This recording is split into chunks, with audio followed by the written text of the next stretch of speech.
நான் ஒரு மாற்றுத்திறனாளி கேலிப்பர் போடுவேன். ஸோ நார்மல் டைமில் போட மாட்டேன். எலெக்ஷனில் நிறைய வாக் பண்ணோம், நிறைய நிற்கணுன்றதுனால நான் அந்த கேலிப்பர் போடுவேன்.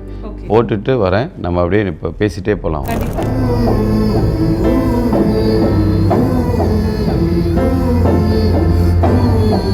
நிறைய பிரச்சாரம்லாம் போகிறோம் இல்லையா? ஸோ நிற்கிறதுக்கு இது எனக்கு சப்போர்ட் பண்ணும். நார்மலாக நீங்கள் நிற்பீங்க, அதனால் இது எனக்கு சப்போர்ட்டாக இருக்கும். நான் 4-5 ஹவர்ஸ் கூட இதை போட்டால் நின்றுட்டுருப்பேன்.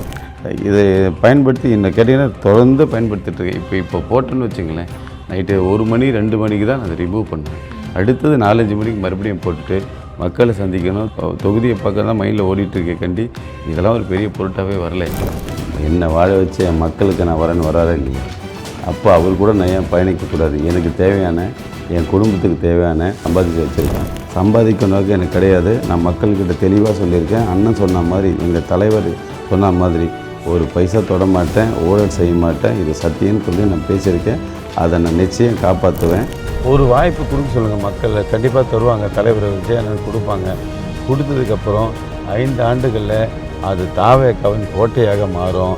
ஏன்னா மக்களுக்கு தேவையான அனைத்து உதவிகளும் கண்டிப்பாக நிச்சயமாக நான் செய்வேன். பேசுகிறது எல்லாமே ஹார்ட்லேருந்து பேசுகிறது. நான் உண்மையை தான் பேசுவேன். இந்த விளம்பரத்துக்காக பேசுகிறது நான் கிடையாது. எனக்கு அந்த மாதிரி விளம்பரம் பண்ணி நான் வின் பண்ணுற எண்ணமும் எனக்கு கிடையாது. எனக்கு பயமே கிடையாதுங்க. பெருமைக்காக நான் சொல்லலை. எனக்கு அது கடவுள் எனக்கு ஒரு ப்ளஸ்ஸாக தான் கொடுத்துருக்கு. எது பண்ணாலும் சாதிக்கணும், ஃபேஸ் பண்ணணும், எதுவும் அதுதான் எனக்கு பிடிக்குமே. எல்லாருமே பார்த்திங்கன்னா அரசியலில் நடிக்கிறாங்க. ஆனால் அண்ணன் நடிக்கலை. அண்ணன் உண்மையாக இருக்கார். மக்கள் கூட கூட்டணி வச்சுருக்காரு. ஒவ்வொரு வீட்டிலேருந்தும் விஜயாவும் போகிறாங்க. எல்லோரும் குடும்பம் அண்ணன் ஒரு வார்த்தை சொன்னால் பாருங்கள், குடும்பமாக பிரச்சாரம் போயிட்டுருக்கான்னு சொன்னாங்க பாருங்கள். அது கண்கூடாக நாங்கள் பார்த்துட்ருக்கேன் டே பை டே. நேயர்களுக்கு வணக்கம். ரொம்ப பரபரப்பாக இயங்கிட்டு இருக்கக்கூடிய இந்த அரசியல் களத்தில் இன்றைக்கி நம்ம யாரை சந்திக்க போகிறோம் அப்படின்னா, உத்திரமேரூர் தொகுதியில் இருக்கக்கூடிய தாவேக்காவினுடைய வேட்பாளரான முனிரத்னம் அவங்களுடைய வீட்டில் தான் இருக்கும். வணக்கம் சார். அரசியல் களம் எப்படி இருக்காங்கிறது தொடங்கலாம்னு நினைக்கிறேன். சூப்பராக இருக்குங்க. ஓகே, எல்லாம் எழுச்சியாக இருக்காங்க மக்கள்லாம். தளபதி அரியணை ஏறுவது உறுதியாகிவிட்டது. அவரை முடுக்கிறான்னு நினைக்கிறாங்க. ஆனால் அதெல்லாம் தாண்டி தலைவர் முதலமைச்சராக உட்காரது உறுதியாகிவிட்டது தான் நான் சொல்லுவேன். சார், தொகுதிக்காக தொடர்ந்து உழைத்துட்டு இருக்கீங்க. அந்த களப்பணிகளில் ஒரு முக்கியமான ஒரு நபராகவும் இருக்கீங்க. நான் உங்களுடைய நேரத்தை வீணாக்க வேணாம்னு நினைக்கிறேன். நீங்கள் எனக்காக உட்கார்ந்து வேண்டாம், நீங்கள் உங்களுடைய வேலைகளை நீங்கள் தொடங்க ஆரம்பிக்கலாம். அப்படியே நம்ம பேசிக்கலாம். நானும் தொகுதிக்கு தான் கிளம்பிட்டேன். நான் ஒரு மாற்றுத்திறனாளி கேலிப்பர் போடுவேன். ஸோ நார்மல் டைமில் போட மாட்டேன். எலெக்ஷனில் நிறைய வாக் பண்ணோம், நிறைய நிற்கணுன்றதுனால நான் அந்த கேலிப்பர் போடுவேன். போட்டுட்டு வரேன். நம்ம அப்படியே இப்போ பேசிகிட்டே போகலாம்.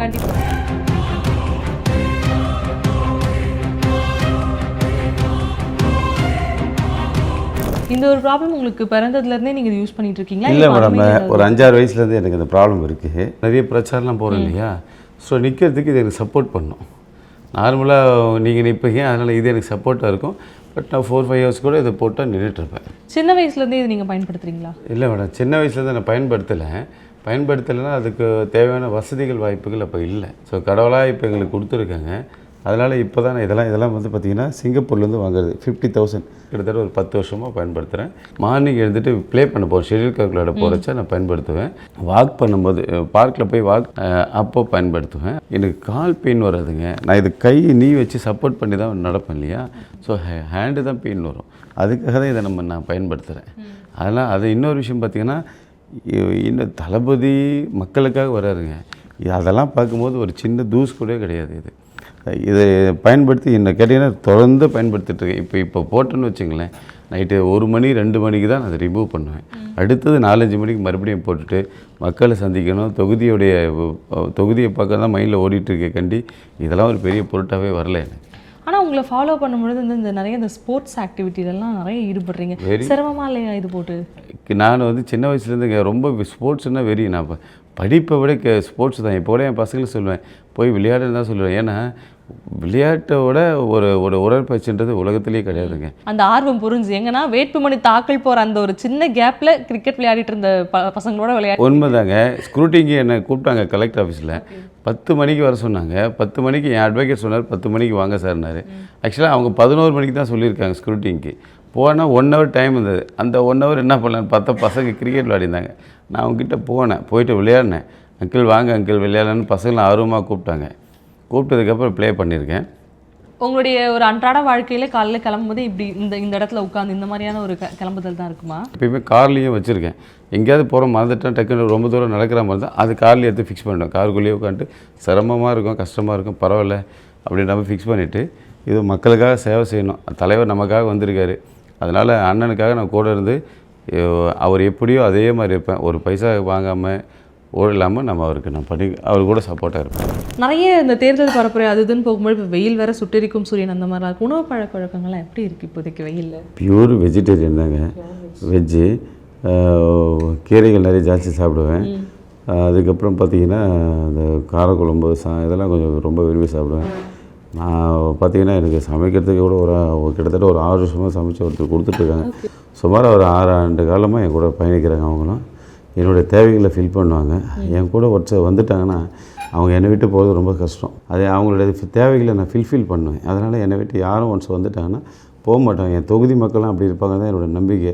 இந்த வாய்ப்பு எனக்கு தொகுதி மக்கள் கொடுத்துட்டாங்கன்னா நிச்சயமாக சொல்கிறேன், அவங்க தொடர்ந்து என்னை அவங்க பயணிக்கிறது தான் ஆசைப்படுவாங்களுக்காண்டி கட் பண்ண மாட்டாங்க. அந்த ஒரு வீடு ஒன்று ஆல்ரெடி நான் உங்களுக்கு சொல்லியிருப்பேன். அந்த வீடை பார்த்திங்கன்னா இன்னும் என் மைண்டில் ஓடிட்டே இருக்குது. நைட்டு தூக்கமே வரல. அந்த நான் பிரச்சாரம் முடிச்சுட்டு அன்றைக்கி நைட் பார்த்திங்கன்னா இந்த மாதிரி அந்த தம்பி ரொம்ப இளமையாக துடிப்பாக இருக்கான். 2 பெண் குழந்தைங்க. அந்த ஒய்ஃபெல்லாம் பார்க்குறச்ச அந்த வீடு எப்படியாவது கட்டி கொடுத்துடணும். கண்டிப்பாக வின் பண்ணிவிட்டு வந்துட்டு என்னுடைய சொந்த பணத்தால் அந்த தம்பிக்கு முதல்ல ஒரு வீடு ஆரம்பம், படிப்படியாக எல்லாருக்கும் ஒரு உதவி செய்ய நான் ரெடியாக இருக்கேன். அதுக்கு உண்டான திட்டங்கள் எல்லாம் இந்த கொஞ்சம் கொஞ்சமாக டெவலப் பண்ணிட்டு வரேன். தொகுதியே டெவலப் பண்ணுறதா ஒரு ஆசை. முதல்ல வேலை வாய்ப்பு தாங்க.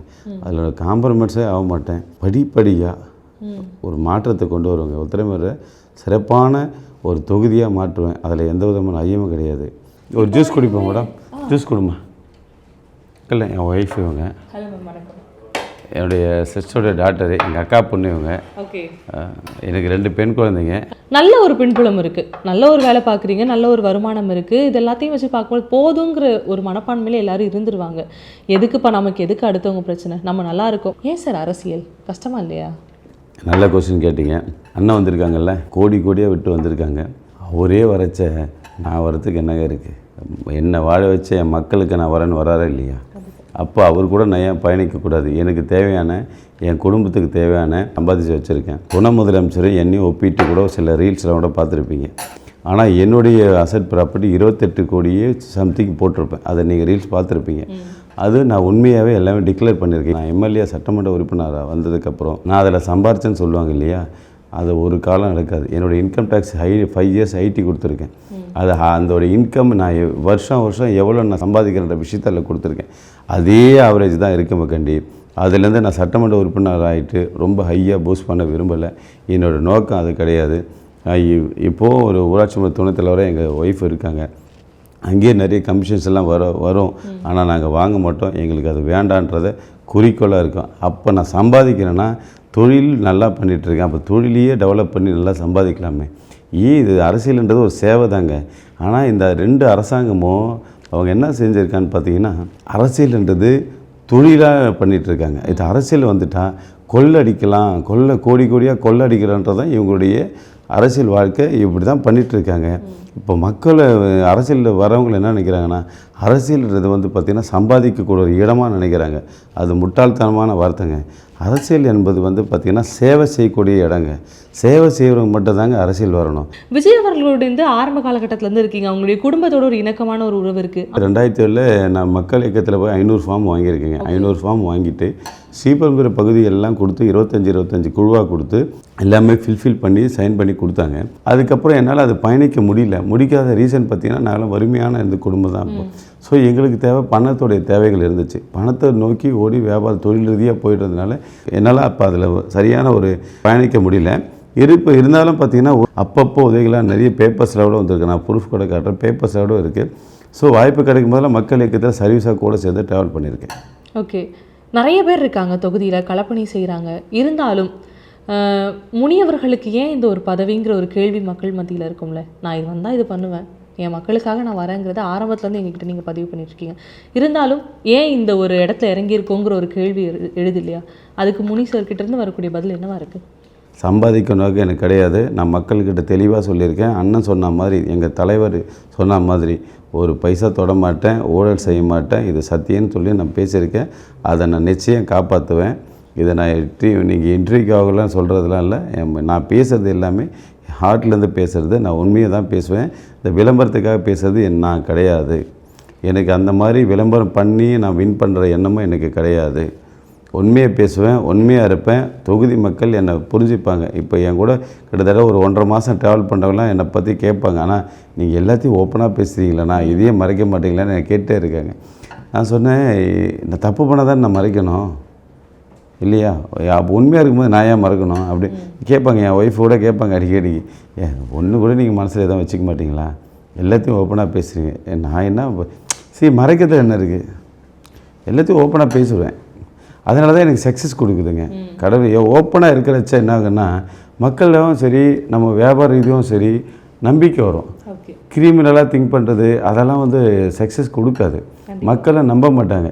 இப்போ நான் ஊழலில் ஒழிப்பேன், பைசா தொட மாட்டேன்னு சொல்லிவிட்டு நாங்கள் போய்ட்டு ஒரு லஞ்சம் வாங்கிட்டு எம்எல்ஏ கமிஷன் வாங்கிட்டு இருந்தால் மக்கள் ஏற்றுப்பாங்களா? அது ஒரு காலம் நடக்காது. ஒரு காலம் என் உயிரே போகிற நிலைமை வந்தாலும் நான் வாங்க மாட்டேங்க. இருந்தாலுமே எனக்கு இந்த தொகுதி பற்றி கொஞ்சம் படிக்கும்போது தெரிய வந்த விஷயம் என்ன அப்படின்னா, நீங்கள் எதிர்த்து போட்டியிடக்கூடிய எல்லாருமே அரசியல் முதிர்ச்சி பெற்றவர்கள், அரசியல் அனுபவம் மிக்கவர்கள் அப்படின்னே சொல்லலாம். பயமா இல்லையா? எனக்கு பயமே கிடையாதுங்க. பெருமைக்காக நான் சொல்லலை. எனக்கு அது கடவுள் எனக்கு ஒரு ப்ளஸ்ஸாக தான் கொடுத்துருக்கு. எது பண்ணாலும் சாதிக்கணும், ஃபேஸ் பண்ணணும், எதுவும் அதுதான் எனக்கு பிடிக்குமே. ஸோ பயந்துட்டு ஒரு 100 பேர் வந்தாலும் போய் அவங்ககிட்ட நிற்கணும், என்ன பேசணும், ஃபைட் பண்ணணும்னு தான் நான் நினைப்பேன். கண்டி இந்த பயன்றது எனக்கு இல்லை. ஓகே, முனிரத்னம் அவர்களுக்கு பயம் இல்லை அப்படிங்கிறப்போ ஒரு சில காரசாரமான கேள்விகளை எழுப்பலாமான்னு தாராளமாக எழுப்பலாம். ஓகே, ஒரு அதிருப்தி இருக்கும் இல்லையா? ஒரு சில இடங்களில் கருத்து வேறுபாடுகள் இருக்கும். இந்த மாதிரியான விஷயங்கள் இருக்கும் பொழுது விஜய் அவர்கள் சொல்கிற எல்லா டிசிஷனுக்குமே முனிரத்னம் அவர்கள் ஓகே அப்படின்னு வரா, இல்லை இந்த இடத்துல இது தப்பாக இருக்குது, இதை மாற்றிக்கலாங்கிற ஒரு சஜஷனை கொடுப்பாரா? தலைவரை நாங்கள் ஏற்றுக்கிட்டோம். அண்ணன் வாயில் நாங்கள் வார்த்தை வந்துடுச்சுன்னா அதுதான் எங்களுடைய வேத வாக்காகவே எடுத்துக்கிறோம். புரியுதுங்களா? அதனால் அவருடைய வார்த்தைகளை நாங்கள் முழுசாக கட்டுப்படுவோம். ஒரு விஷயம் கூட தப்பாக பேச மாட்டார், தப்பாக செய்ய மாட்டார். அதில் நம்ம தொடர்ந்து பார்த்துட்டு தான் வர்றார்.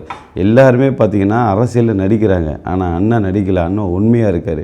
ஓகே, இப்போ நீங்கள் முன்னாடி பேசும்போதுமே சொன்னீங்க, நான் போராட்டத்தில் எல்லாரும் மக்கள் வராங்க, அன்பை கொடுக்குறாங்க, புகைப்படம் எடுத்துக்கிறாங்க, இது எல்லாமே வெறும் அந்த விஜய் அப்படிங்கிற அந்த ஒரு கரிஷ்மேட்டிக் லீடருடைய பவருக்காக மட்டும்தானா? இது எந்த அளவுக்கு சாத்தியம்னு நினைக்கிறீங்க அரசியல் களத்தில்? சூப்பராக கேட்டீங்க. நான் மக்கள்கிட்ட பார்க்குறச்ச எழுச்சியாக இருக்காங்க மக்கள். அவர் பார்த்திங்கன்னா குடும்பத்தில் ஒருத்தராக தான் வாழ்ந்துட்டுருக்கார். அண்ணன் மக்கள் கூட கூட்டணி வச்சுருக்காரு. ஒவ்வொரு வீட்டிலேருந்தும் விஜயாவும் போகிறாங்க. எல்லோரும் குடும்பம். அண்ணன் ஒரு வார்த்தை சொன்னார் பாருங்கள், குடும்பமாக பிரச்சாரம் போயிட்டுருக்கான்னு சொன்னாங்க பாருங்கள்.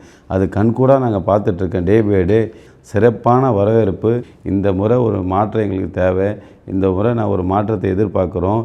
எங்களுக்கு நீங்கள் வந்த உடனே எல்லாமே எங்களுக்கு உதவிகள் செய்யுங்கன்னு தான் மக்கள் கேட்குறாங்க. கண்டிப்பாக நாங்கள் அந்த மாற்றத்தை கண்டிப்பாக கொடுப்போம்.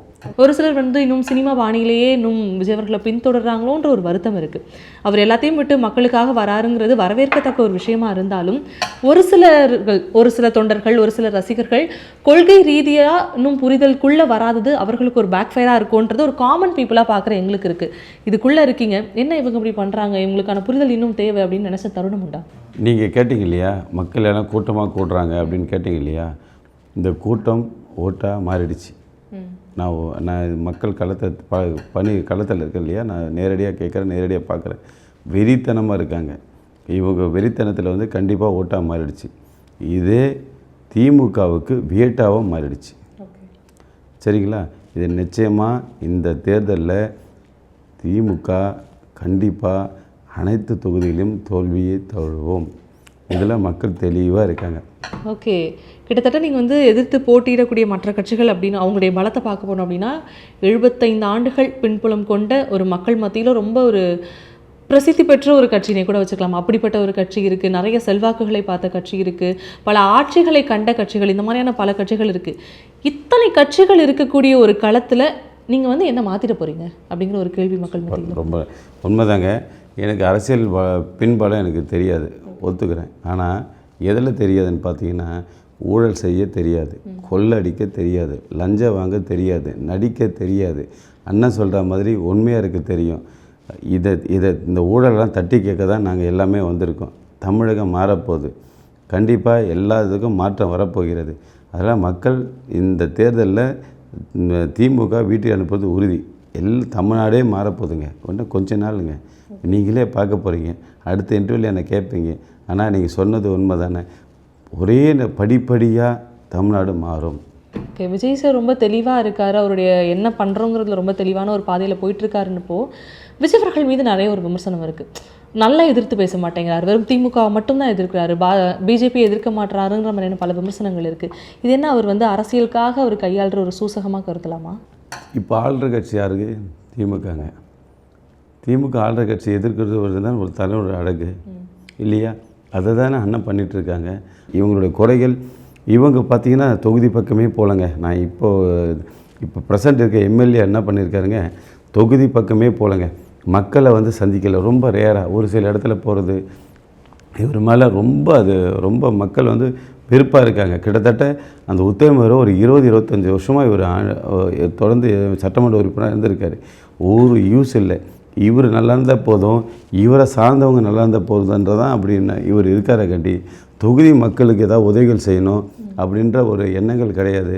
எதிர்கட்சிகளில் இருக்கக்கூடிய உறுப்பினர்களையும் தொடர்ந்து இவங்கெல்லாம் ஒரு கரைபிடிந்த ஆட்கள், இத்தனை வருஷம் ஆட்சியில் ஒன்றுமே பண்ணலங்கிற ஒரு கிரிட்டிசிசம் இருக்கும் பொழுது எதிர்கட்சியில் இருக்கக்கூடிய ஆட்கள் தாவேக்காவை நோக்கி வரும்பொழுது புனிதமாகிடுறார்களா அப்படிங்கிற ஒரு கேள்வி ரொம்ப நாளாக இருக்குது.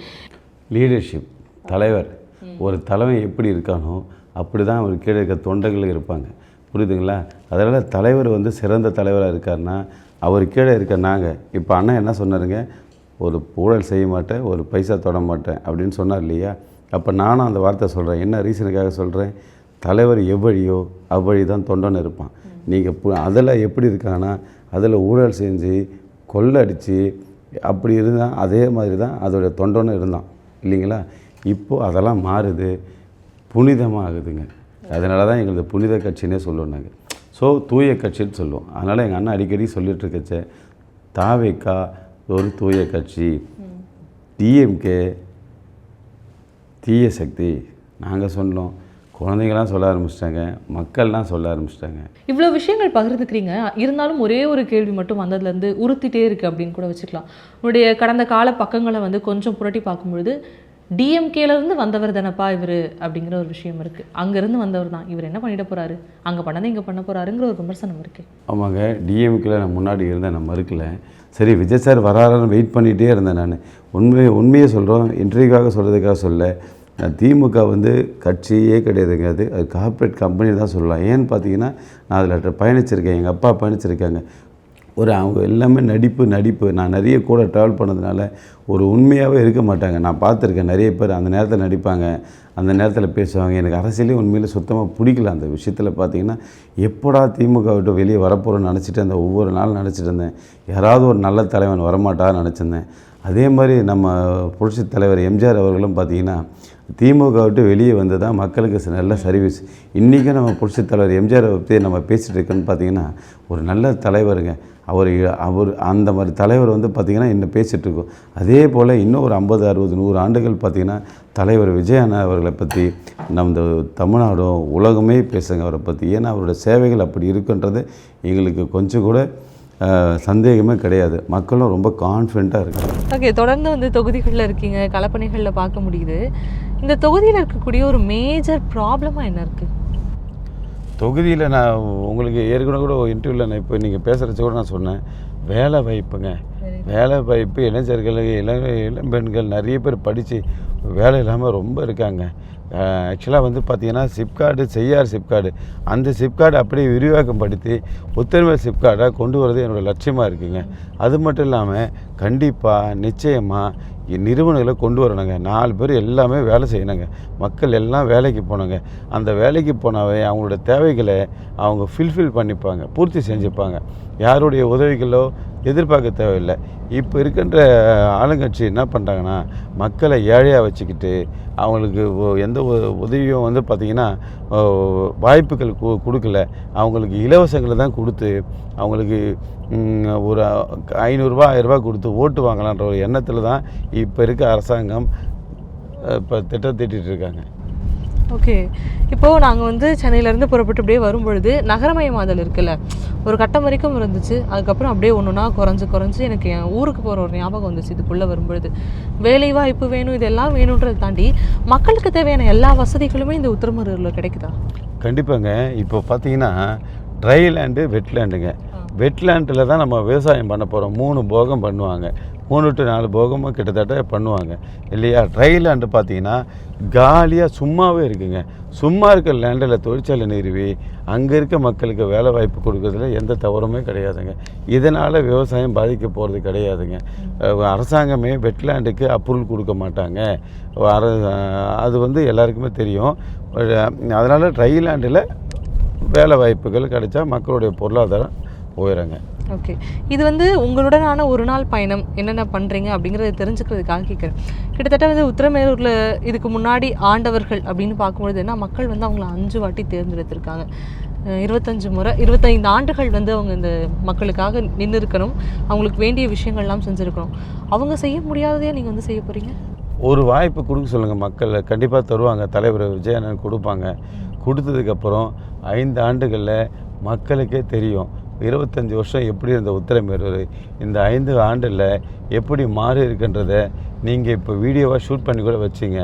அடுத்த 5 ஆண்டு நான் இந்த தொகுதியில் எனக்கு தலைவர் வாய்ப்பு கொடுப்பாங்களோ கொடுக்க மாட்டாங்களோ எனக்கு தெரியாதுங்க. யார் கொடுத்தாலும் அது தாவேக்காவின் கோட்டையாக மாறும். ஏன்னா மக்களுக்கு தேவையான அனைத்து உதவிகளும் கண்டிப்பாக நிச்சயமாக நான் செய்வேன். இப்போ விஜய் அவர்களுமே வந்து பார்க்க போனால் சென்னையில் தான் நிற்கிறாரு, சென்னையில் நிற்கிறாரு, அந்த திருச்சி அந்த சைடு நிற்கிறாரு. ஆனால் ஒரு ஸ்டீரியோ டைப்டான ஒரு விஷயம் இருக்குல்ல, சென்னைனா அது வந்து திமுகவுடைய கோட்டை தான்ப்பா அப்படின்றது ஒன்று இருக்குல்ல.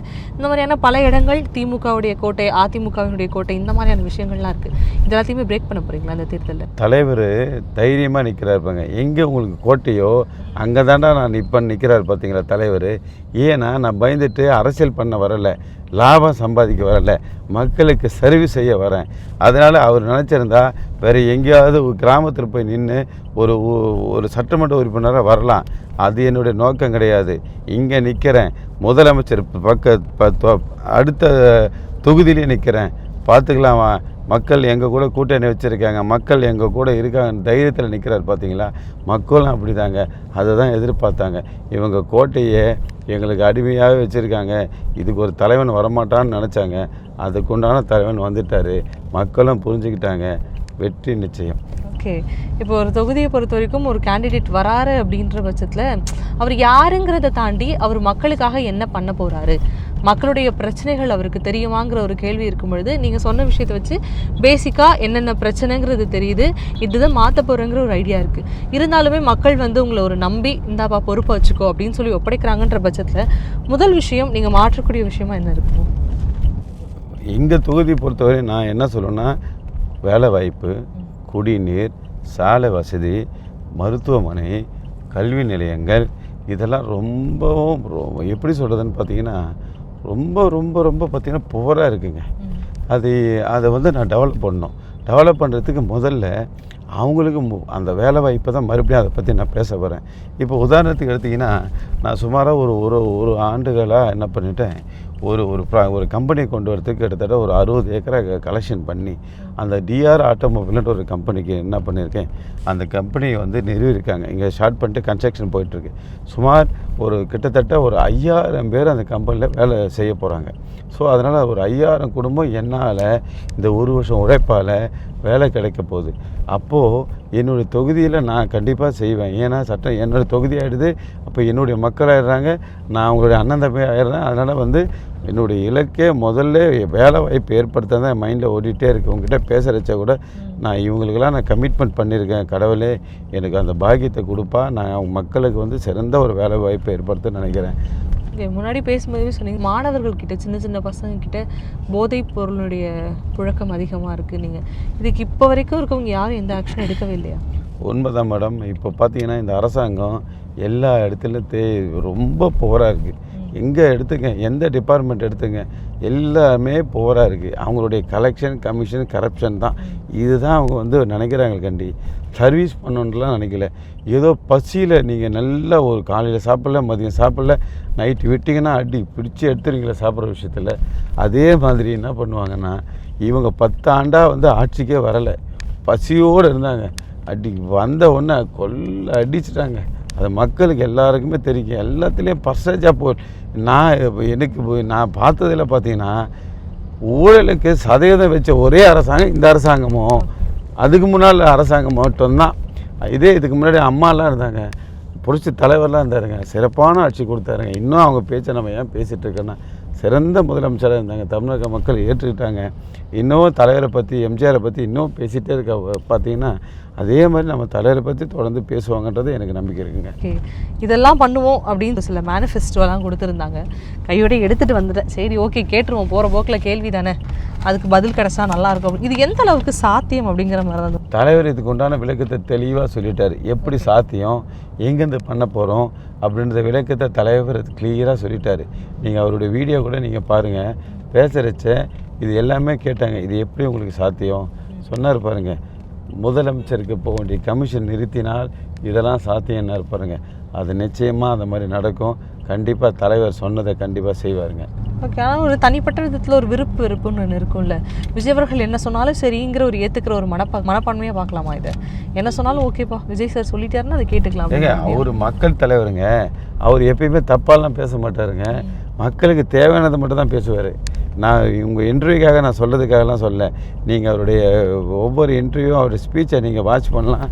மக்கள் தலைவர் நடக்கிறத மட்டும், மக்களுக்கு தேவையானதை மட்டும் தான் பேசுவார், தேவையானதை மட்டும் தான் செய்வாருங்க. ஓகே, அந்த மேனிஃபெஸ்டோவில் வந்து மதிப்பு மிகு மகளிர் திட்டம்ங்கிற ஒரு விஷயத்தை பார்க்க முடிஞ்சுது. பெண்களுக்கு இவ்வளோ ஒரு ஊக்கத்தொகை மாதிரி கொடுப்போங்கிற சொல்லியிருந்தாங்க. ஆல்ரெடி தமிழ்நாடு வந்து இத்தனை கோடி கடனில் இருக்குங்கிற ஒரு விமர்சனமும் ஒரு புறம் போயிட்டுருக்கு. இது அடைப்பாரா, இதை கொடுப்பாரா அப்படிங்கிற ஒரு கேள்வி வரும்பொழுது இது சாத்தியமாங்கிற ஒரு கேள்வியும் துணை கேள்வியாக இருக்குது. தமிழ்நாடு கடனில் இருக்குது. ஆண்ட கட்சியோட குடும்பம் எப்படி இருக்குது? நல்லா செழிப்பாக இருக்குல்ல.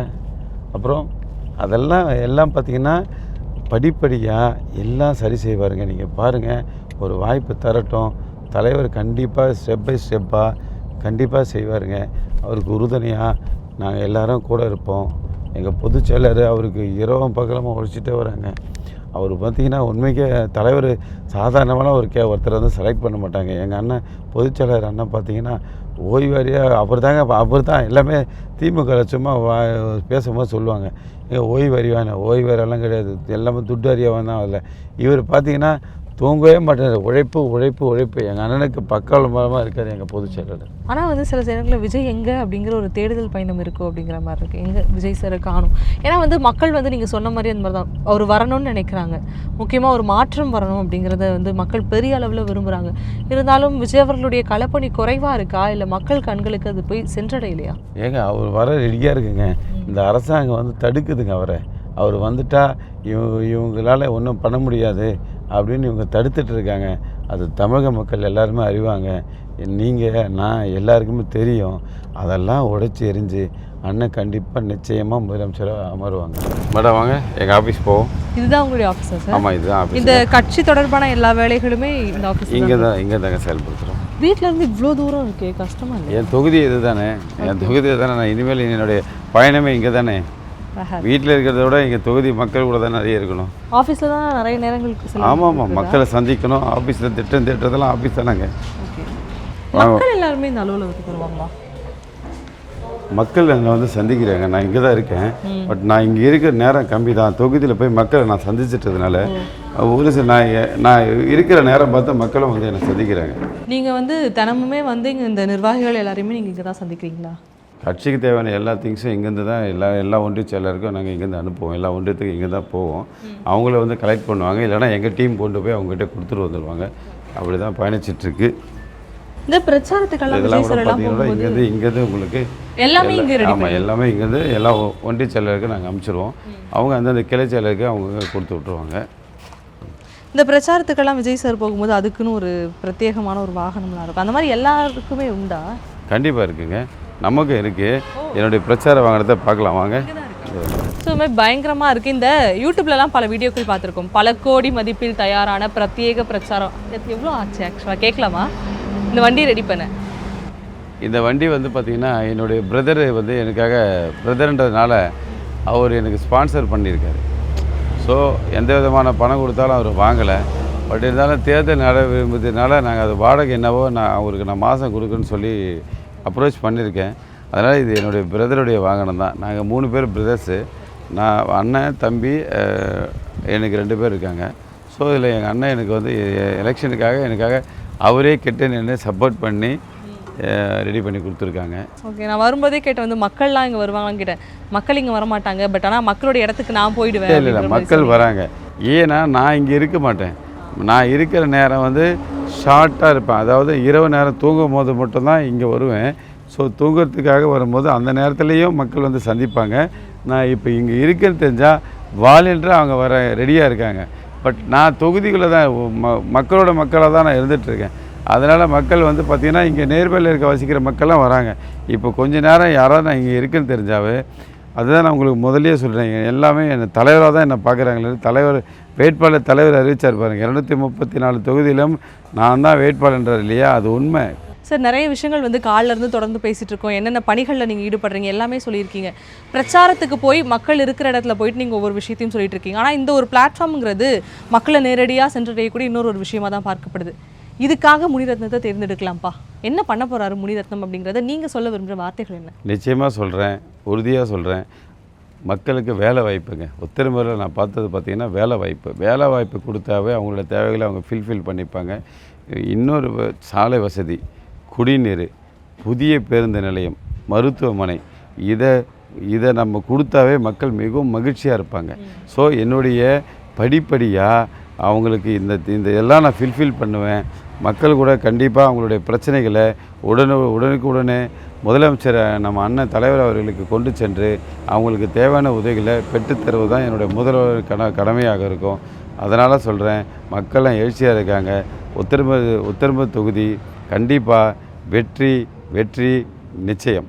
இப்போ வந்து நிறைய விஷயங்கள் நீங்கள் சொல்லி கேள்விப்பட்டுட்டோம். இத்தனை நாள் நீங்கள் களப்பணி செஞ்ச அந்த மக்களை போய் அடுத்த கட்டமாக வந்து நேரடியாக சந்திக்க போகிறோம். மக்கள் வந்து எந்த அளவுக்கு நீங்கள் சொன்ன மாதிரி விஜய் அவர்களுக்கு ஆதரவாக இருக்காங்க, உங்களுக்கு ஆதரவாக இருக்காங்கன்றதை போயிட்டு களப்பணியில் அடுத்ததாக தெரிஞ்சுக்க போகிறோம். அதை பார்த்துட்டு வந்து மீட் பண்ணலாம். இப்போதைக்கு புதுசாக விருப்பப்படுறவங்க வந்தால் நல்லாயிருக்கும். புதுசானா அப்போ இன்டெரக்டாக அவர் தான் சொல்கிறீங்க. இவங்க வந்தால் செஞ்சுருவாங்கன்னு நம்பிக்கை இருக்கா? செய்கிறாங்களோ இல்லையோ, புதுசாக வந்தால் நன்மையாக இருக்கும். ஒரு அடுத்த தலைமுறைக்கு கொஞ்சம் வழியாக இருக்கும். ஓகே, உங்களுக்கு வந்து அரசாங்கத்திலேருந்து கிடைக்கிற சலுகைகள் எல்லாமே இது வரைக்கும் கிடச்சிருக்கா?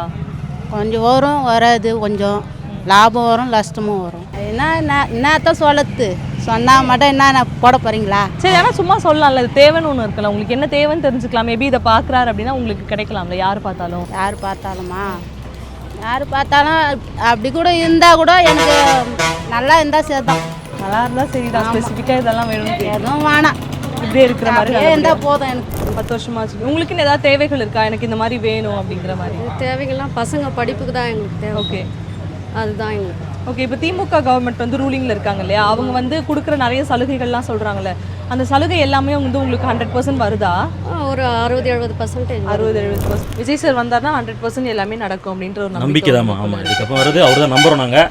ஏன்னா 2 ஆட்சியும் பார்த்துட்டோம், 2 பேரையும் பார்த்துட்டோம். இவ்வளோ நாள் ஆண்டாங்க. சரி, இது புதுசாக வரவங்களுக்கு ட்ரை பண்ணுவோம், அவங்களுக்கு கொடுப்போம், ஒரு சப்போர்ட் பண்ணுறோம் விஜய்க்கு. ஆமாம், இப்போ வரைக்கும் டிஎம்கே ஆட்சியில் இருந்திருக்காங்க, இந்த ஒரு 4.5 வருஷம் 5 வருஷம் இருந்திருக்காங்க இல்லையா, அவங்க வந்து அறிமுகப்படுத்தப்பட்ட திட்டம் எல்லாமே வந்து இங்கே வந்து சேர்ந்துருக்கா? எல்லாமே வந்து சேர்ந்துருக்குன்னு சொல்ல முடியாது. ஒரு சில திட்டங்கள் வந்து சேர்ந்துருக்கு, ஒரு சில சேரலாமா மக்களுக்கு. நிறைய வந்து போதை கலாச்சாரம் அதிகமாக இருக்குது இப்போ, அதுதான் கொஞ்சம் மெயின் ரீசனாக இருக்குது இப்போ. அது தவிர வன்முறைகள் அதிகமாக இருக்குது இப்போ. ஓகே, அது ஒரு காரணம் நிறைய இருக்குது இப்போ அவங்கள. மேபி இதுக்கப்புறம் சரி விஜய் தான் நம்புகிறோம், அவர் வந்து இப்படி பண்ணுறாரு பார்ப்போம். சரி, சொல்லுங்கள். தொடர்ந்து வந்து சமூகத்தில் இவ்வளோ பிரச்சனை இருக்குது அப்படின்னு இருக்கீங்களே, உத்திரமேரூரில் என்னென்ன பிரச்சனைகள் இருக்குது? ஒருவேளை நீங்கள் ஆசைப்பட்ட மாதிரி விஜய் அவர்கள் வந்து ஆட்சியை பிடிக்கிறார் அப்படின்னா இந்த விஷயங்களை நிறைவேற்றி கொடுத்தா போதும்பா அப்படின்னு என்னென்ன விஷயம்? விவசாயத்தை மேம்படுத்தணும் உத்திரமேரூரில். ஆமாம், நிறைய வந்து கட்டடங்கள்லாம் மாறுது இப்போது, எல்லாமே பில்டிங்ஸ் கட்டுறாங்க, ரியல் எஸ்டேட் ரொம்ப பண்ணுறாங்க, அதனால் விவசாயிகள் ரொம்ப பாதிக்கிறாங்க. அது மட்டும் இல்லாமல் டிராஃபிக் கொஞ்சம் அதிகமாக இருக்குங்க. மெயின் ரீசன் கல்குவாரிலாம் இருக்கீங்க, அது பக்கத்துலாம் அந்த லாரிங்கெலாம் அதிகமாக வருதுங்க, அதனால் விபத்துகள் அதிகமாக நடக்குது. அது தவிர்க்கணும். பஸ் ஸ்டாண்டு முறையாக மாற்றணும் முதல்ல. அதில் ஒரு சீசன் இருக்குது, ரொம்ப நம்ம டிராஃபிக் அதிகமாக இருக்குமா, அதெல்லாம் கொஞ்சம் மாற்றினா நல்லாயிருக்கும்.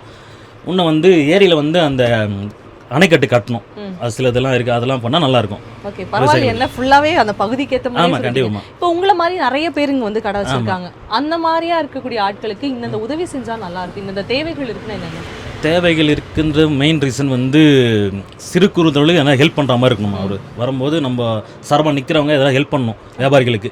மெயின் ரீசன் அது ஒன்று இருக்குது. அது டிராஃபிக் கொஞ்சம் அதிகமாக இருக்குது. அது மாதிரி கட்டட விலைவாசிகளும் அதிகமாக இருக்குது இப்போது.